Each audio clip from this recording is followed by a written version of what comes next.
guys, I am Madalina, and as you know, I'm here to share with you my journey to a more conscious living and to veganism. So basically, to share with you a chunk of my life, or a part of my life, however you like to call it. And today I have another video recipe for you. A part of it is inspired by Amanda from Apples and Amandas. I saw a video of her a few weeks ago. She had a recipe for a stuffed up granola, and I thought, if she can do it, maybe I can do it too. It's not exactly the same recipe, of course. I love tweaking them and making the recipes my own, but she inspired me. The inspiration came from her. So thank you very much, Amanda, for the inspiration. And yeah, first of all, I love almond milk, but I love the almond milk that I make at home. It's creamier, it's tastier, it's so much healthier for you because it doesn't have any additives or harmful chemicals in it as the store-bought has, or it can have. So yeah, I can make it at home. It's easy and it doesn't last that long in the fridge, but who needs it to last a long time? It's almond milk. It's gonna be gone like in 2 days. So yeah. And I always had a problem with the pulp, with the leftover pulp after I make the almond milk. I usually try to incorporate it in cookies or stuff, but I didn't have that much things to do with it. And I decided to put it in a granola. You'll see what I'm talking about. And yeah, before we're going to the recipe part, please make sure that you're subscribed to my channel.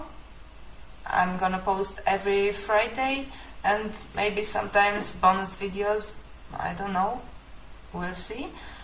And yeah, make sure go and subscribe to my channel first, and let's go to the recipe part. So for the almond milk, I've soaked a cup of almonds for at least 12 hours. You can soak them for about 48 hours in the fridge. And I've blended that soaked almonds with 4 cups of water. But I have to do this in 2 batches because my blender is quite small, so this is why. And I've pulsed the almonds for a few times until they broke a little, and after that just blended until everything was smooth and strained the almond milk. And because I did this in 2 batches, the pulp that I strained from the first batch, I've put it back in the blender and blended again everything with the rest of the water. And that is how you make almond milk. And if you wanted to have a slightly toastier taste, you toast the almonds for a bit. So yeah, this is the leftover pulp that we're gonna use today to make the granola. So I put the milk in the fridge and make the granola.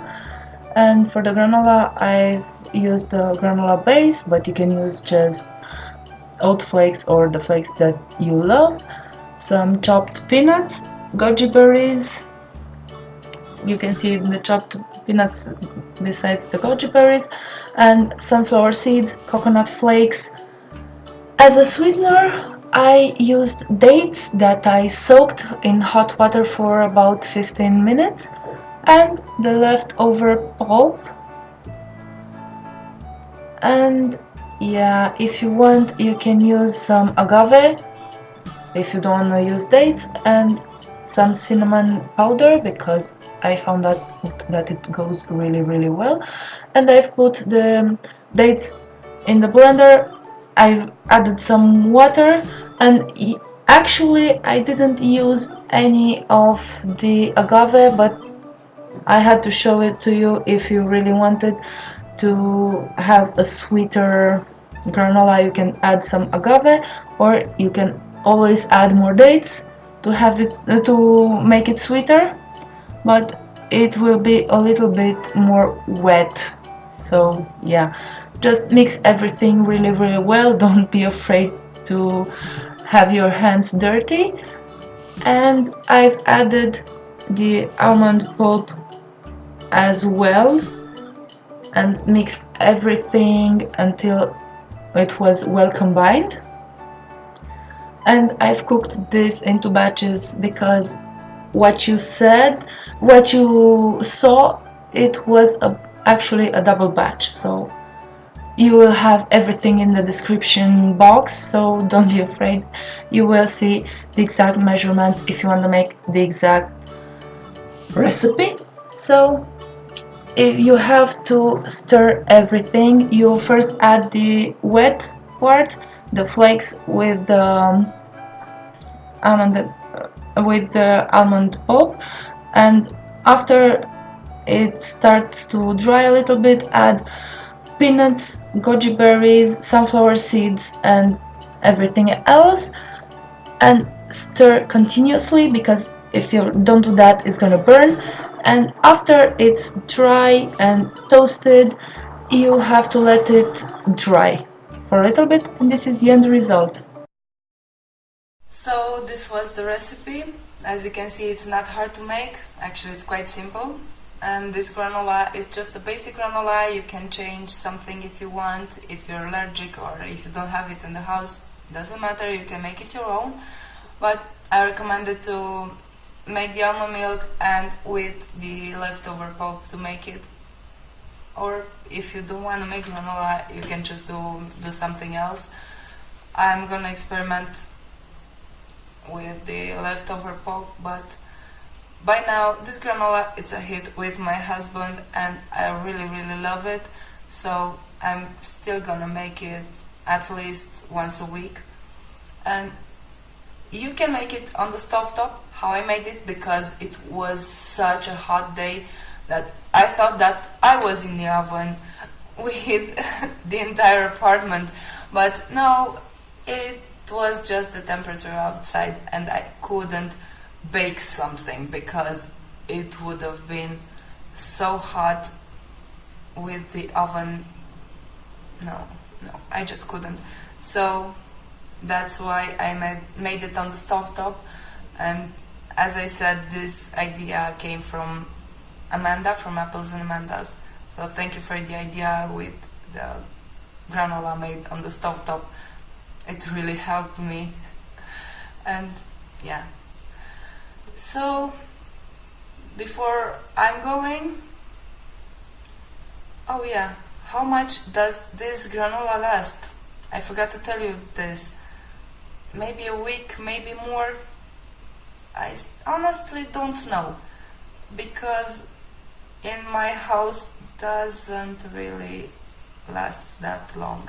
We eat it pretty fast because we love it. So if you manage to keep it for more than a week, please tell me. I'm really curious. So, and if you make one of my recipes, please tag me on Instagram, on Facebook.